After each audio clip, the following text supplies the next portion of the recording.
Euh, à partir de 2010, j'ai été en recherche par rapport à l'alimentation et j'ai commencé à manger cru et puis à continuer à me renseigner. Et puis, il s'est passé quelque chose de magique en 2015 où j'étais chez une amie en train de lui faire une séance énergétique et un être est apparu qui est entré par la fenêtre, un être bleu, masculin, grand, très élégant, tout bleu,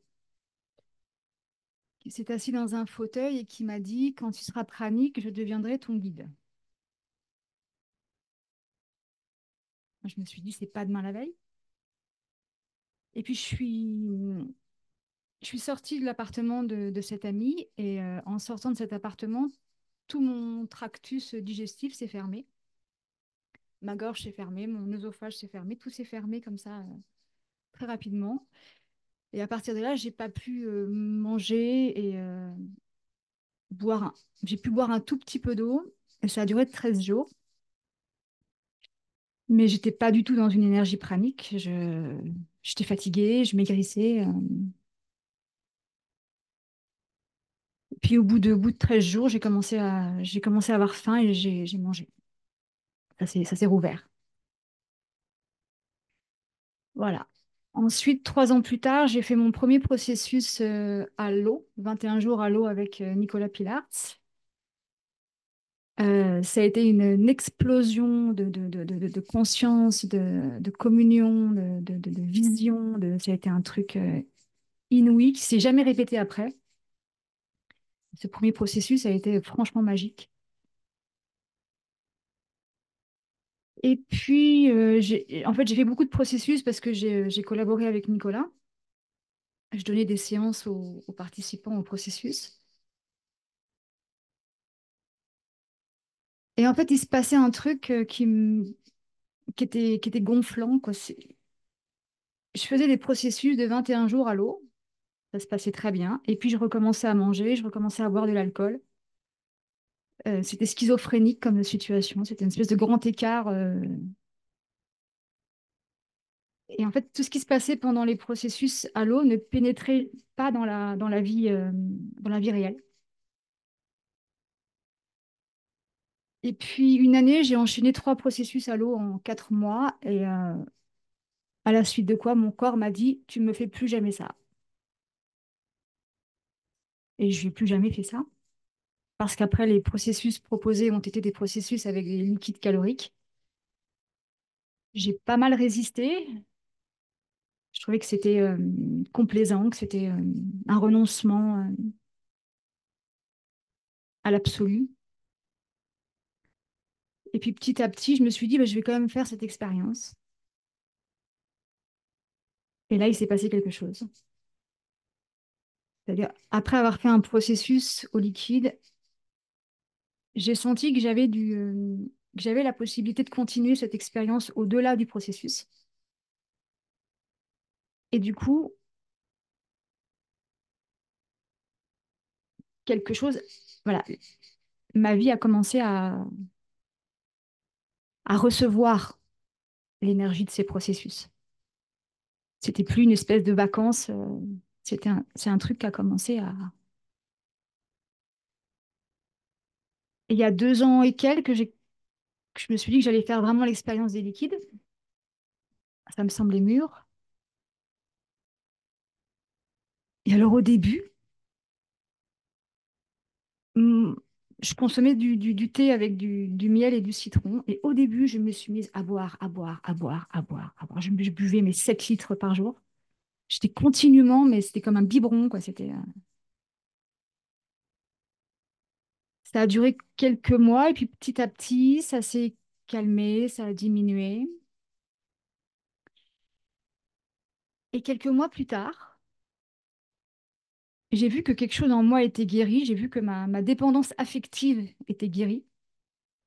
Mais je me suis dit, mais j'ai rien fait pour faire ça. Je passe mon temps à faire des thérapies, mais j'avais jamais visé ce truc-là. Et j'ai compris que c'est pendant ce moment où je tétais des liquides, je tétais cette espèce de liquide sucré et légèrement acide en continu, que j'avais réparé quelque chose de l'ordre du continuum avec la mère, que j'avais guéri quelque chose de la relation du nourrisson avec sa mère.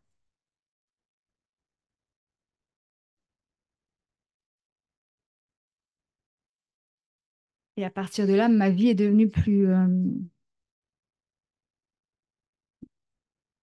il y a eu moins de souffrance déjà, mais ma vie est devenue plus cohérente parce que moi, je suis... Il y avait d'un côté cette dépendance affective et de l'autre côté, moi, je suis quelqu'un qui tombe amoureux tout azimut. Donc, c'était pas... Il y avait un truc qui n'était pas aligné. Donc, maintenant, je peux tomber amoureuse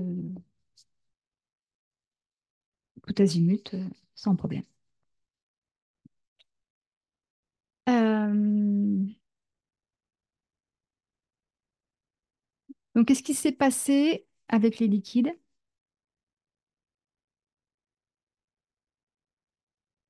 Au niveau corporel, il s'est passé l'installation de quelque chose de très, très fluide. Mon bassin s'est mis à bouger. Je connaissais, j'avais pas cette expérience avant. Mon bassin s'est mis à bouger de façon autonome, en fait. Pour moi, c'est devenu un marqueur pranique, en fait, le bassin qui se met à bouger, et j'adore ça. Et je suis devenue beaucoup plus souple. J'étais déjà très souple et je suis devenue souple sans rien faire, sans faire d'étirements, sans... Au niveau psychique, ce qui s'est passé, c'est une fluidité, la capacité à switcher très vite quand quelque chose d'inconfortable arrive, la possibilité de ne pas s'installer dedans, en fait, de, pas, de laisser ça passer, une fluidité émotionnelle.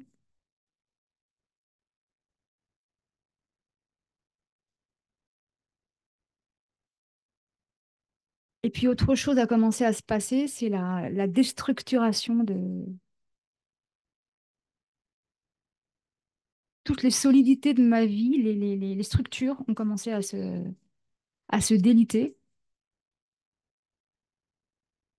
La structure de la famille, de la communauté, du couple, de comment doivent se passer les relations, de tout ce qui était attendu, posé, ça doit se passer comme ci, ça doit se passer comme ça.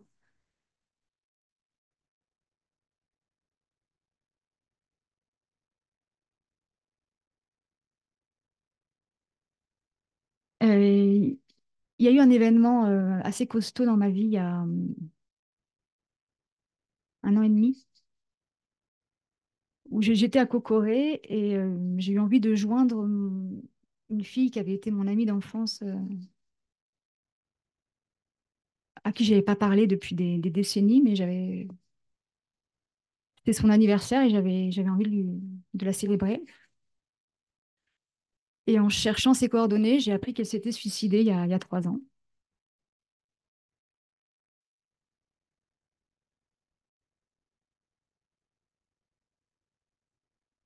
Et puis j'en ai appris plus parce qu'en fait, sous un pseudo, elle a écrit des livres qui parlaient du fait qui racontait son expérience de bipolaire elle avait aussi un autisme d'Asperger.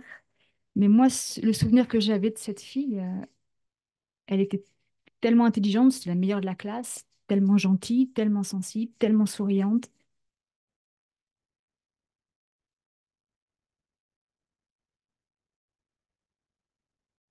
Et,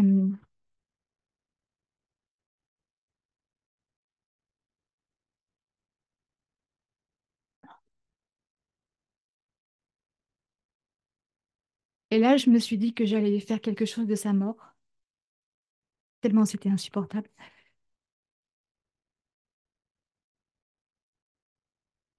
Que j'allais maintenant que j'allais créer une vie qui fonctionne pour moi à 100%, que j'allais plus jamais m'adapter à quoi que ce soit qui ne fonctionne pas pour moi. Donc j'ai pris ma vie, je l'ai retournée. Et dans les semaines qui ont suivi, j'ai quitté la communauté où j'étais, je suis totalement sortie de la structure couple. Je suis repartie vivre dans mon je suis partie vivre dans mon camion.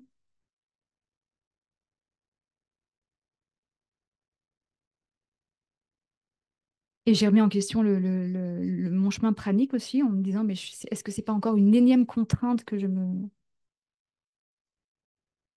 passé ma vie à juger que je devrais être différente de ce que je suis, que je devrais faire autrement que je faisais, que je devrais faire ceci, faire cela, être disciplinée, et ça n'a jamais marché. Et pourquoi est-ce que je devrais me reprocher ça, en fait? Et donc, j'ai pensé que le chemin pranique était encore une contrainte, comme le cru avait été une contrainte,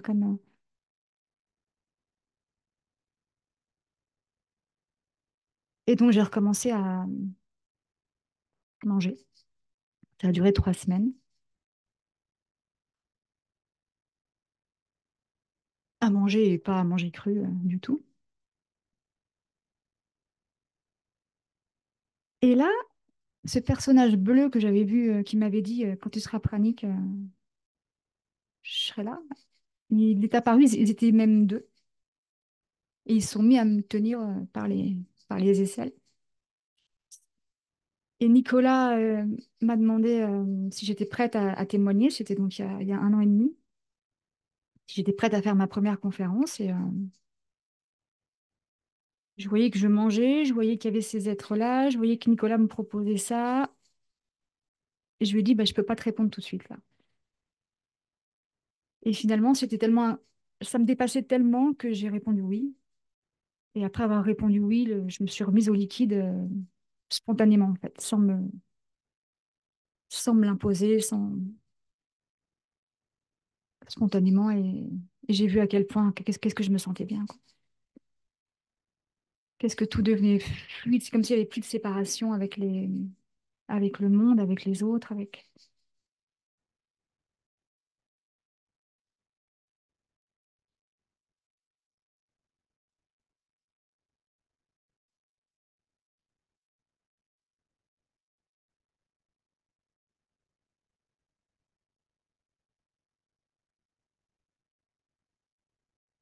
C'est toutes les solidités qui fondent, en fait, dans ce contexte liquide.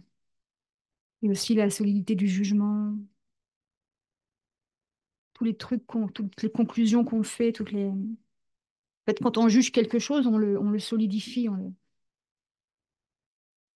le pétrifie. Et donc après, on n'arrive plus à le changer. Alors qu'en fait, si on ne juge plus,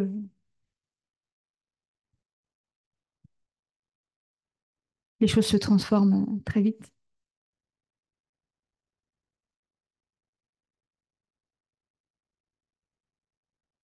Une autre chose qui a lâché dans ce contexte liquide, c'est le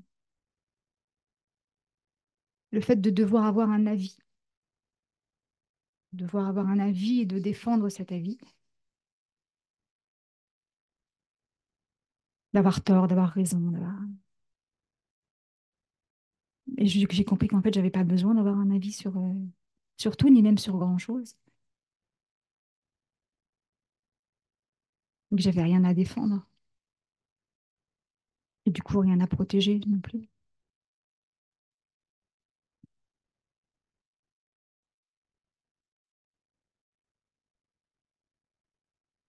J'ai l'impression d'avoir fini.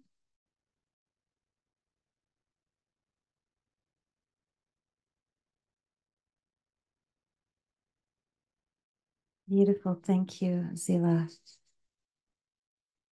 Do we have questions? You want to move to questions? Do we have do we have any questions for Zila from our live audience here? I want to know more about what is You have a question? Okay. Sorry, I didn't see your hand. I'll get to my question afterward. Merci beaucoup pour ton témoignage qui est impressionnant et du coup, je suis curieuse de savoir c'est qui ces êtres bleus et en quoi est-ce ils t'aident et qui te guident. Quelle est la relation que tu as installée avec eux et le lien avec le prana? Est-ce qu'ils t'ont expliqué qui ils sont? Merci. Non, parce qu'il n'y a jamais eu d'autres phrases que quand tu seras pranique, je serai ton guide. Après, il y a des personnes qui m'ont apporté des compréhensions, mais j'ai oublié ce qu'ils m'ont dit. Mais je ne suis pas en relation, en fait, parce ils sont apparus en 2015, ils sont apparus en 2023. Enfin, il est apparu, puis après, ils sont apparus. Et là, je les ai retrouvés sur le matin où j'ai pas trop envie de parler. Ils sont apparus juste derrière, comme ça, et sans rien dire, en fait. C'est une présence, mais moi, c'est une présence qui vient me rappeler que le chemin pranique, c'est mon chemin. C'est tout ce que je comprends là-dedans et qui vient soutenir quand il apparaît ou quand ils apparaissent. Merci Claire.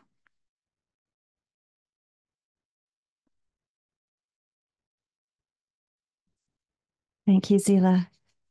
Do we have any other questions from our audience here? Yes. I want to know, what is your process for emotional integration of all of these changes in your life and the aspects that have an emotional charge for you? Is there anything that you do for processing emotions?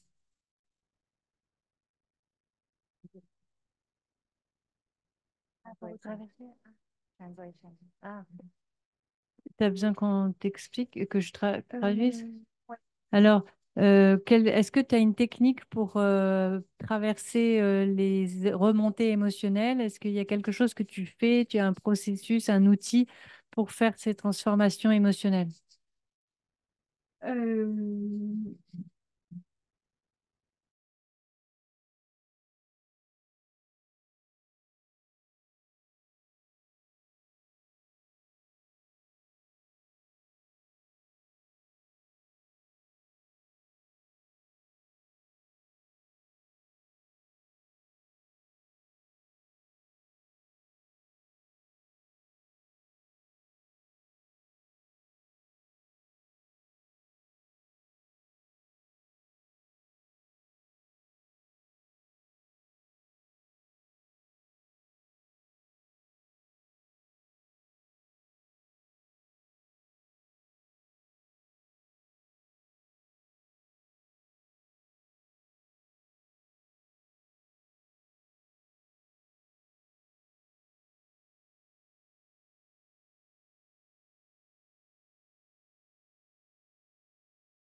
okay, now I got into balance in my pranic journey, according to like also with the consumption of food and drinks, and also like how is now your life as a pranic nourishment, like Ok. how much, like yeah, how the days looks, how the weeks looks.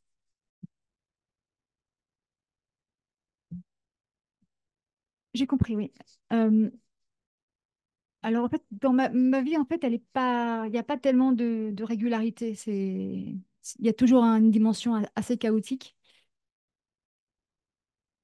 qui me semble inhérente à la vie, en fait. Et,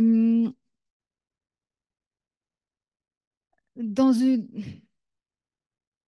Alors disons qu'en moyenne, je mange quelque chose de solide 1 à 2 fois par semaine. C'est une moyenne.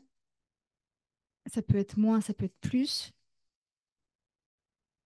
Et donc le reste du temps, je suis au liquide et c'est essentiellement du thé avec du miel et du citron.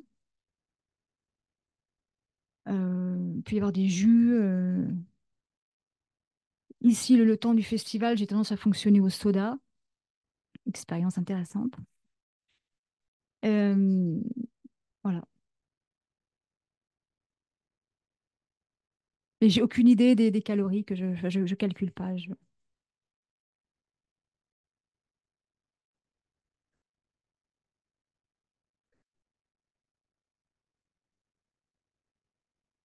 Il t'a aussi demandé au début, euh, tu as raconté qu'au début de ton chemin, c'était un peu, vraiment, il y avait une grande distance entre quand tu étais à l'eau et quand tu mangeais. Et il t'a demandé si tu as trouvé un certain point, quand tu as trouvé et comment tu as trouvé un équilibre qui t'a, ou une décision qui t'a amené complètement dans cette route-là et plus à faire. Entrer et sortir de cet état. Et tu es resté là. Ah, mais je ne suis pas restée là. Je continue à avoir des oscillations. Je suis installée dans rien du tout, en fait. Mais il y a eu un moment où ça a basculé, c'était il y a 2 ans, en septembre, où je voyais bien que plus rien ne me satisfaisait, en fait. Et que j'ai décidé d'entrer dans les liquides, de faire l'expérience liquide. Et en fait, l'expérience, elle continue depuis, mais avec des périodes où j'ai remangé, il n'y a pas de porte fermée, en fait. Il y a de plus en plus de liquide et tout en prenant de moins en moins, en fait. Je ne peux pas être plus précise que ça. Thank you, Zila. We have 2 more questions. Merci beaucoup, Zila, pour ton partage. Donc, j'ai entendu qu'à un moment, tu as décidé de quitter la communauté, ton couple, et que tu es parti dans ton camion. J'aimerais savoir aujourd'hui comment tu ressens, comment tu vis le couple à l'intérieur de toi et à l'extérieur.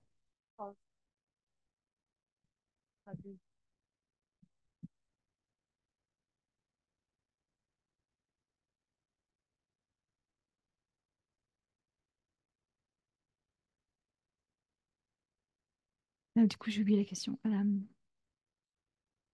Ah,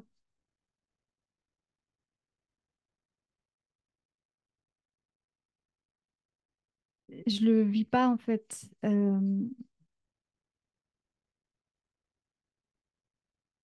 Moi, ce qui m'intéresse, en fait, la forme de relation qui m'intéresse, c'est l'amitié. Et donc, même s'il y a quelque chose d'amoureux, ça va se vivre sous la forme d'une amitié. C'est-à-dire déjà pas sous une forme exclusive, mais où ça peut être. J'ai notamment un partenaire que j'ai depuis 10 ans, 11 ans. Euh, il n'y a pas trop le choix d'accepter ce que je propose, mais apparemment, ça marche pour lui. Mais on se voit. Lui, il habite à. Depuis que j'ai quitté la communauté, lui, il est à Perpignan et moi, je m'installe en Bretagne, quoi. Et par contre, quand on se voit, c'est intense, mais alors intense de chez intense à tous les niveaux. Et moi, c'est ce que j'aime, l'intensité. Donc, ça me va. Les habitudes, la routine, le machin, ça, je veux partager ça avec quelqu'un, ça ne m'intéresse pas du tout. Mais quand on se voit, c'est c'est aligné à tous les niveaux, quoi.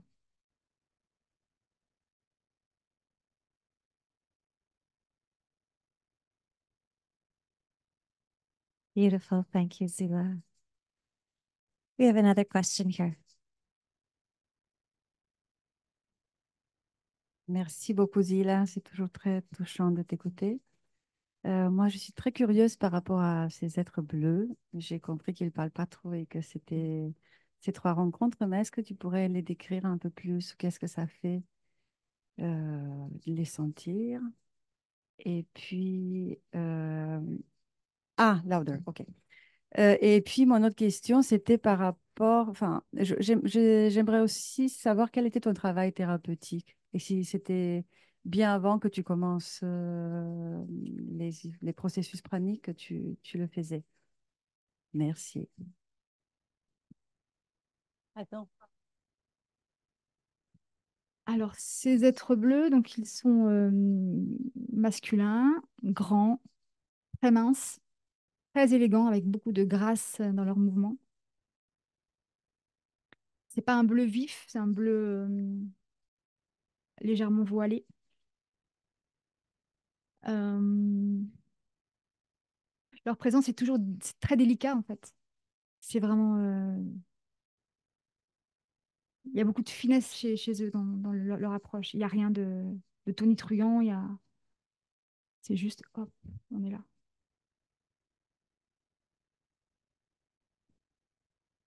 Et l'autre question c'était euh, alors, par rapport à ça, moi dans mon parcours, j'ai fait une très longue psychanalyse et quand la psychanalyse a été terminée, j'ai découvert qu'en fait, il y avait des pratiques vachement plus rapides et donc, j'ai découvert la kinésiologie et ça m'a tellement emballée que je me suis formée. Puis après, je me suis formée en Reiki et puis je me suis formée en plein de trucs. Et à la fin, ma pratique, c'était quelque chose de complètement intuitif, non protocolaire, et que je pratique encore pour les amis. Mais en fait, je me suis aperçue que j'adorais. Ma pratique s'est beaucoup développée avec les processus praniques. Ma sensibilité et aussi d'avoir affaire à des personnes qui étaient en pleine transformation. Et je me suis aperçue que faire des séances à des personnes qui sont sur ce chemin, j'adore ça. Et par contre, être installée dans un cabinet, non, c'est pas contributif pour moi, quoi. En 2014.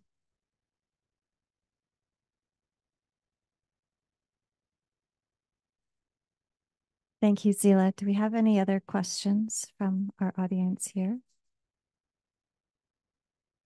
Do we feel complete? Yeah, we have one more. On a encore du temps, non? Moi, j'aime bien parler avec Zila. J'ai trouvé super, super intéressant ce que tu as dit à propos du lien entre la nourriture liquide, douce et acide avec la relation avec la mère, l'être nourri. Parce que c'est vraiment la nourriture liquide, ça semble vraiment, vraiment douce. De plus, ça semble vraiment au liquide de la mer. Et ici, on a eu, comment je sens que beaucoup de gens peuvent avoir eu des problèmes, des traumas à propos de ça, la nourriture. Donc, ça me ressemble beaucoup. euh, le fait, la raison pour laquelle la nourriture liquide est comme ainsi efficace, est si efficace pour résoudre beaucoup de traumas et des choses. Il y avait quelque chose en et moi à propos de ça, mais tu as donné de la voix et donc c'est complètement aligné en moi-même et donc je te remercie beaucoup. Et ma question, c'est parce que, et puis il y a une chose en moi que, ok, je reconnais ça, je vois bien ça et la découverte des liquides pour moi, c'est évidente. Et puis il y a une partie de moi qui me dit, attention, ne reste, ne reste pas là. N'attache pas toi à ça. Utilise ça pour guérir, mais n'est pas t'accrocher à la téton de ta mère non plus, hein. Et, et alors, je me demande si, si le liquide, c'est un processus, la relation avec le liquide, c'est un processus de guérison. Est-ce, est-ce toi, est-ce que tu es en train de vivre aussi un processus de guérison avec les solides? Si tu es en train de, ou si que la façon de te nourrir de solide est changée depuis le début, est en train de changer, c'est toujours la même. Bah, Ou... le seul truc qui a changé, c'est qu'il n'y a plus de jugement. Il n'y a plus, il faut manger comme ci, il faut manger comme ça, et il faut que ce soit cru, il faut que ce soit des fruits, il faut que ce soit. C'est que ce. Et c'est ça, c'est la seule chose qui a changé. Il y a pas de conflit avec l'alimentation solide du tout. Et le tout, c'est que ce soit joyeux, quoi. C'est que ce soit un truc qui soit, ce soit la fête, que ce soit amusant, que ce...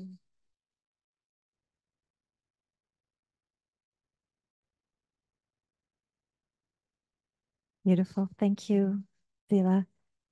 Any other questions here? If we have no other questions, I'm going to wrap up this talk. Good? Great. Thank you so much, Sila, for sharing with us today. I really feel that you are sharing in all authenticity and presence. And that really, I feel, is some great gift for us. I said it at the beginning that it was a gift, and I still feel it, that your presence here and your authenticity and your experimentation in your life is beautiful to share it with us like this. Thank you. Thank you.